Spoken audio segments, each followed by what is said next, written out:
The Art of War Strategies for Success, written by Sun Tzu, published by Bookish Treasures. Let's get to the outline of Sun Tzu's The Art of War. This is going to be a simplified overview, outlining the 13 chapters and some basic principles that we can learn from them, applying them to a variety of modern fields. Let's start with a quick rundown of the author. Born Sun Wu around 540 BC. I say around because a lot of Sun's history is disagreed on. Where he was born is even unclear. There are conflicting and unreliable stories here, some even questioning if Sun Wu was one person or an amalgamation of other notable men. You can understand after 2,500 years if things get lost in translation. He eventually rose up to become a general, earning the title of Sun Tzu, meaning Master Sun, and writing the military guide that we're discussing here today. Regardless of what's true and real about the man known as Sun Tzu, the book that we're talking about is a concrete thing, a real thing. It's been translated many times, and we'll use the chapter headings from the 1910 translation from Lionel Giles, a curator at the British Museum. He took aim at previous English translations, saying that omissions were frequent and passages were skipped because they were difficult to translate. Chapter 1. Laying plans. War is not a pleasant thing, argues Sun Tzu. It's serious. It's about survival. You should think carefully before engaging. If a general thinks closely about which side is stronger, has more discipline, which is better trained and organized, then they can work out who will and who will lose. If you look at the two sides and your enemy has many advantages and many strengths, the wise move is to avoid conflict. You can predict your loss and therefore avoid the loss. One major factor in this determination is something called the way, which is about the moral stance of a side. If the general is righteous and virtuous, he will likely have more command over his men. Sun Tzu also flips his idea of strategizing, that you should learn all you can about your opponent while making your opponent blind to your true state. If they can't gauge your strengths and weaknesses, it's harder for them to succeed in battle. This whole chapter is planning and preparation. Chapter 2. Waging War. This gets into some incredible detail that seems specific but has massive repercussions. He outlines how many horses you should bring, how many troops should follow a general. But what he's saying is that money and human lives are not be used recklessly. They are both finite resources. If you wage a huge war, it can be taxing on an army. They become exhausted, their supplies dwindle. The key takeaway from this chapter is to strike quickly. Your army should never need reinforcements or new provisions. Strike quickly, so that the impact on your treasury will be slight. Many losses at war are due to the attrition of people and supplies. This chapter also talks about using the resources of your enemy. Do not destroy supplies you can use, do not burn food that you can eat, and don't kill soldiers that can either give you information or join your own ranks. This chapter is all about resources and using them wisely, not recklessly. Chapter 3. Attack by stratagem. This begins by reinforcing the idea of not destroying everything in war. A city razed to the ground is of little use to where it's more beneficial to strategically destroy them politically and leave the city and people intact. He then gives some very direct strategies for how to attack based on your army versus another's. If your forces outnumber the enemy largely, surround them completely. If it's 5-1, attack them. At 2-1, divide the enemy and fight them that way. If it's even, fights them head-on, one-on-one. If they outnumber you, hide. If they outnumber you greatly, escape. Foolishly fighting a losing battle will end horribly. Sun Tzu then outlines 5 essentials to consider in your strategy here. You must know when to fight and when not to, referencing the strategies I just talked about. You must know how to deploy an army and where. You must have united officers and men serving. You must be prepared for any surprise.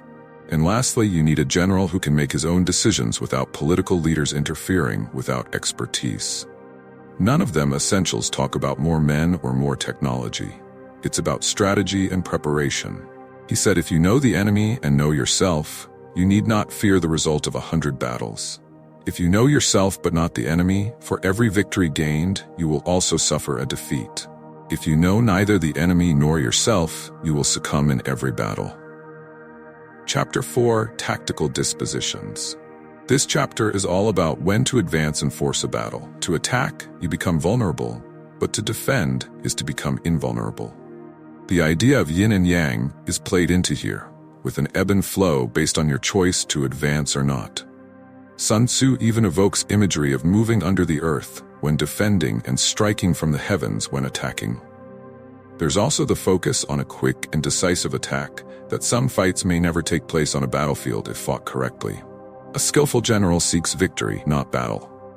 A terrible general seeks battle first. Chapter 5. Use of energy.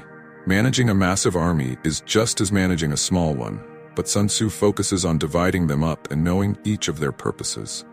You must push and pull these units to effectively attack. If you see a weak point, pushing a unit into that point may collapse the army. If you pull your forces back and bait the enemy, you can engulf them as they arrive. Sun Tzu compares this to rivers and streams, ebbing and flowing.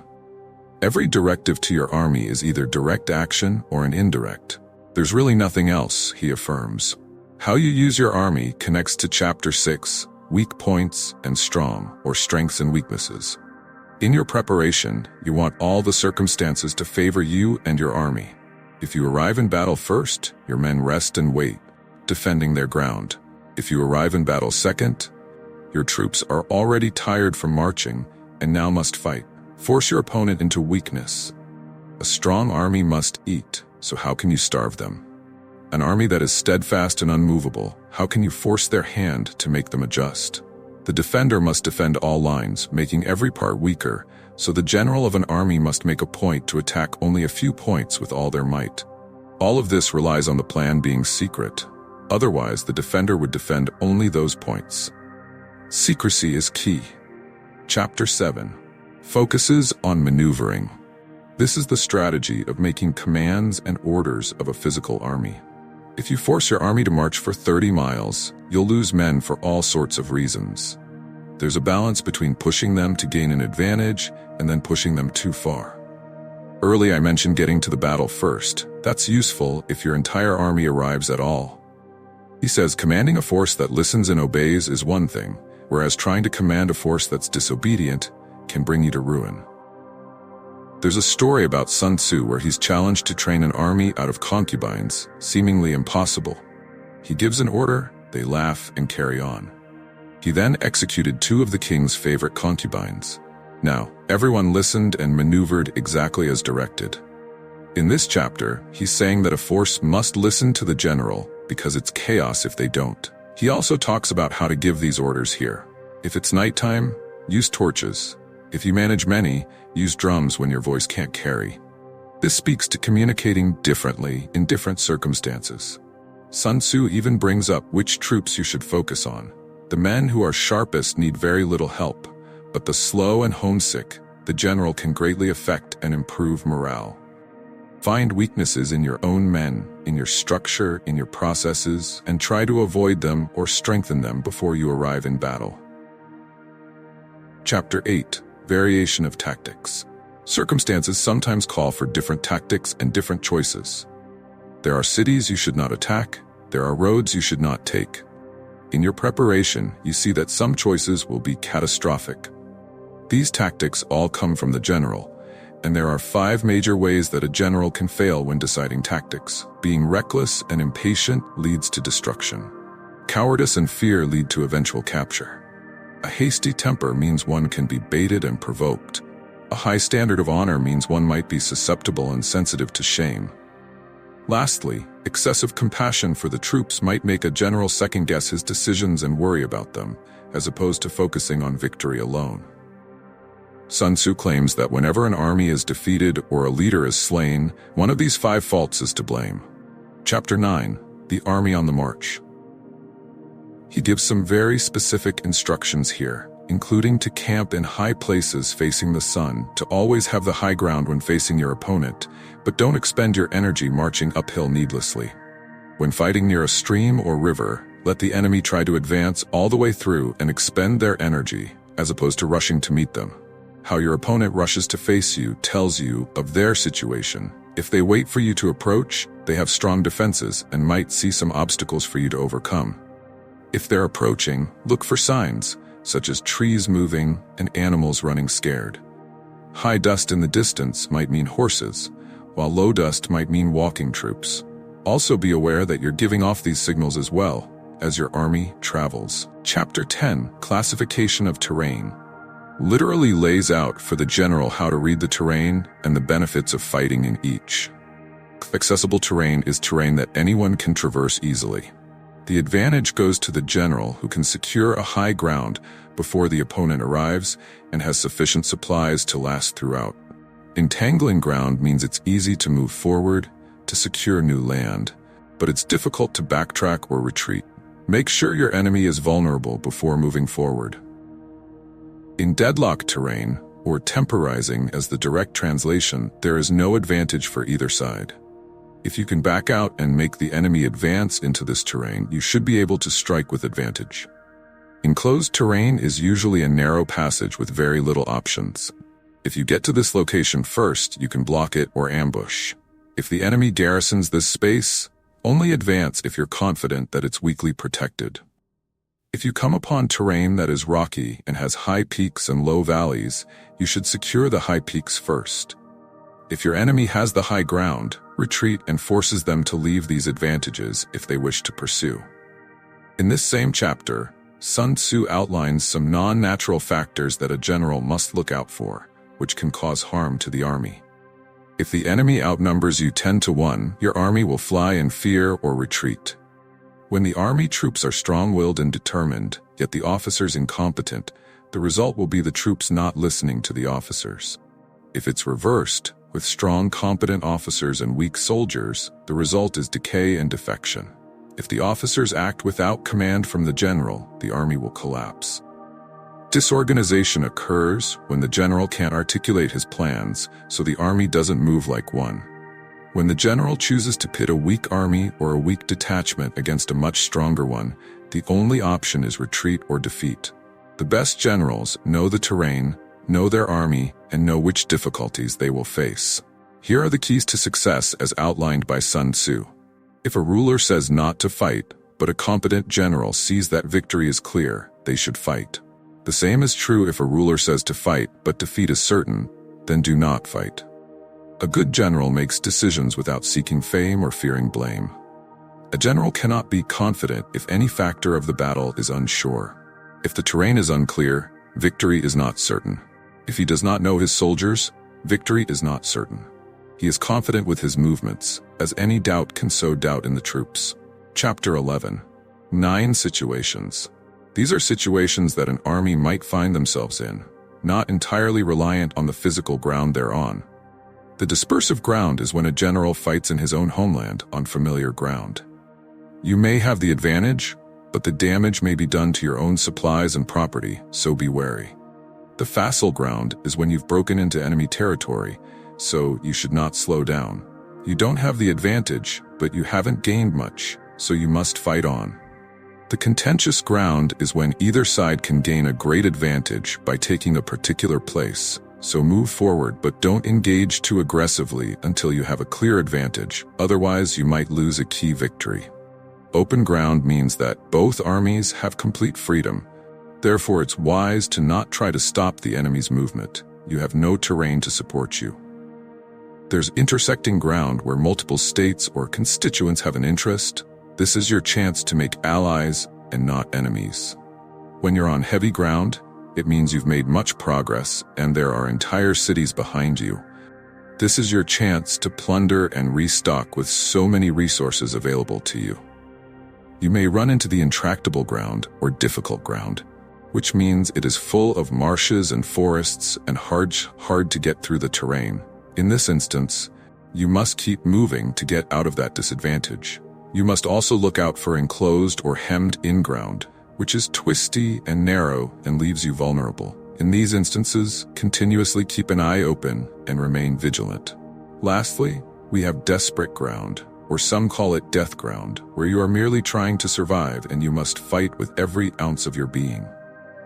If your opponent is striking so powerfully, it also means they are vulnerable. There is still a chance for success here.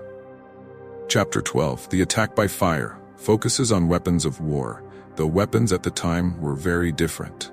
He brings up 5 ways to use fire: burning enemy soldiers, destroying supplies, destroying their supplies that are still in transit, destroy their weapons and ammo, and destroying lines of communication and causing chaos. You should always have your weapons ready and available for use at a brief notice, as long as the weather is hot and dry, ideal for the fire to spread. Sun Tzu then talks about when the fire breaks out, there are ways to adapt to it. If you attack with fire, follow immediately with a physical attack to capitalize.